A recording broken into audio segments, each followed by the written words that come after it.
Hello and welcome to Mrs. Law's class. In this lesson, we're going to take a look at compound events.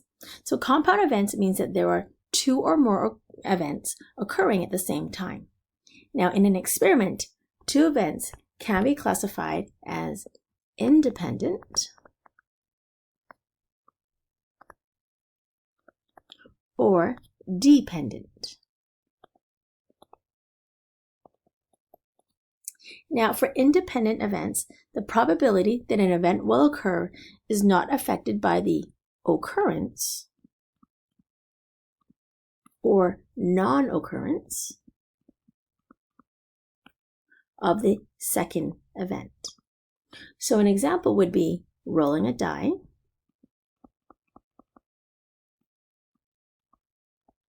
and tossing a coin.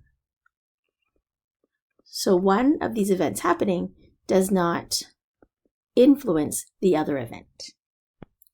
Two events are dependent if the probability does affect each other. So an example would be drawing a marble from a bag,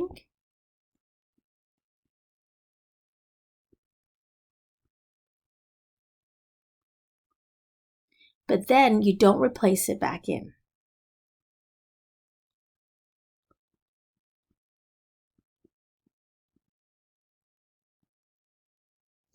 And the reason for that is because the number of marbles in the bag will then be less than it was before. So if A and B are independent events, then the probability of A and B occurring is the probability of A times the probability of B. So let's take a look at some examples. So find the probability of getting a head on a coin toss and a 5 on the roll of a 6-sided die. So if I wrote this out formally, this would say that we have the probability of a head and getting a 5, which means that we want the probability of a head times the probability of getting a 5. So the probability of getting a head on a coin toss is half times the probability of getting a 5 on a 6-sided die, assuming that there's one of each number on the die is 1/6. So then that gives us 1/12. Let's take a look at another example. So according to blood records, 4% of Canadians have type AB blood. Based on surveys, it is thought that 10% of the population is left-handed. Assume that handedness and blood type are independent. So what is the probability of having type AB blood and being left-handed? So we can write this again as the probability of having AB blood and being left-handed. So that equals the probability of AB times the probability of being left-handed. So the probability of having type AB blood is 0.04 times probability of being left-handed is 0.1. So multiplying these two together, we get 0.004. In the second question, we have not having type AB blood and being left-handed. So we have probability of not AB and left-handed. So that equals the probability of not AB times the probability of being left-handed. So the probability of not being type AB blood is 1 minus 0.04, since having AB is 0.04, so that's going to be 0.96, times the probability of being left-handed is still 0.1, and multiplying the two together, we get 0.096. Now, a way to organize all of this information before we actually multiplied is to actually draw a tree.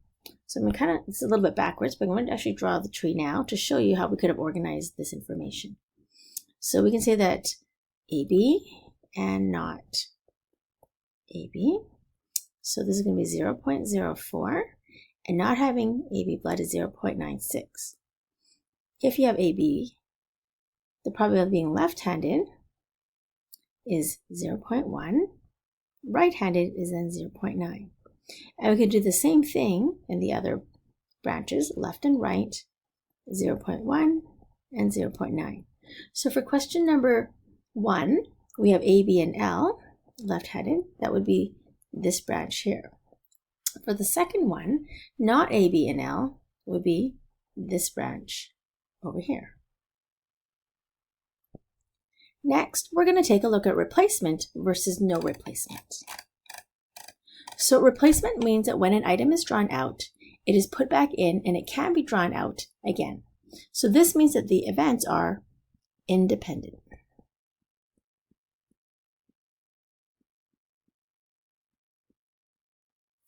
No replacement means that after an item is drawn out, it is removed and it cannot be drawn again. That means that the events are now dependent.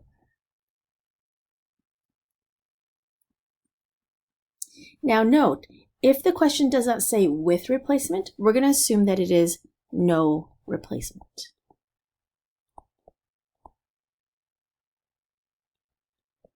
So let's take a look at some examples.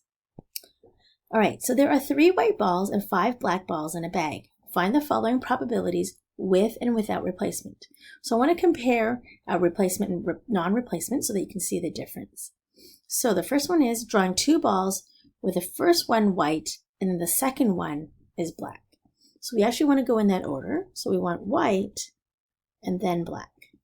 So the probability of getting a white ball is 3 out of 8. And the probability of getting a black ball is then 5 out of 8. So we multiply the two together and we get 15 out of 64. Now, if it was not replaced, the probability of getting a white ball would be 3 out of 8. And then the probability of getting a black would be 5 out of 7.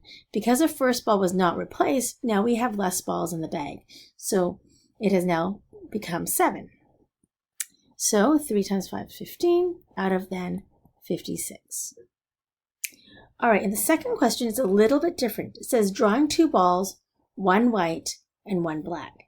Now the difference here is that it doesn't specify which one has to be first. So we could have white and black, or we could also have black and white. So we need to take into consideration both of those probabilities. So we have 3/8 times 5/8, which is what we did before. That's white and then black.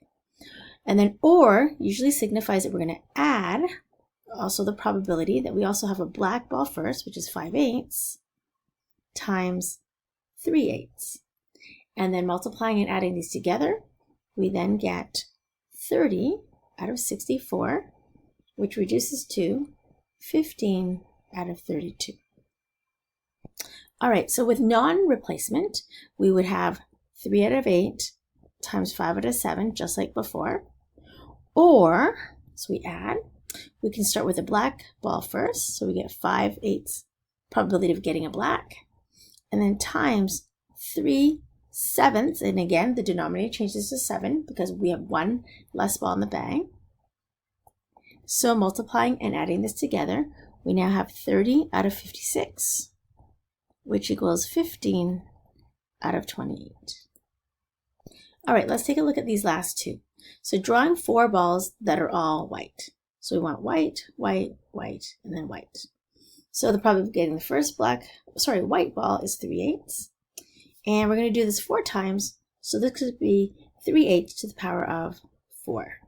So we get 81 out of 4,096. Now, with no replacement, we can't write it as nicely. So this would be 3/8. And we reduce because we assume or hope that we got the first ball to be white. So now we only have 2 out of 7. And again, now that white reduces to be 1 out of 6. And then times 0 out of 5. So that means that the probability is then 0, which makes sense because there's only 3 white balls in the bag. It is impossible to draw 4 white balls. The last thing that I want to show you is called the complement. So let's say that we have an event A occurring. Then the event that A does not occur is called the complement of event A. And it's denoted by A with a line on the top. So the line indicates that it's the complement. Sometimes you'll see it written with an A with something like an apostrophe. but I tend to like the A with the line on the top. So we can then say that the probability that event does not occur, probably event A not occurring, is equal to 1 minus the probability of that event A occurring. Now note that an event and its complement cannot occur at the same time.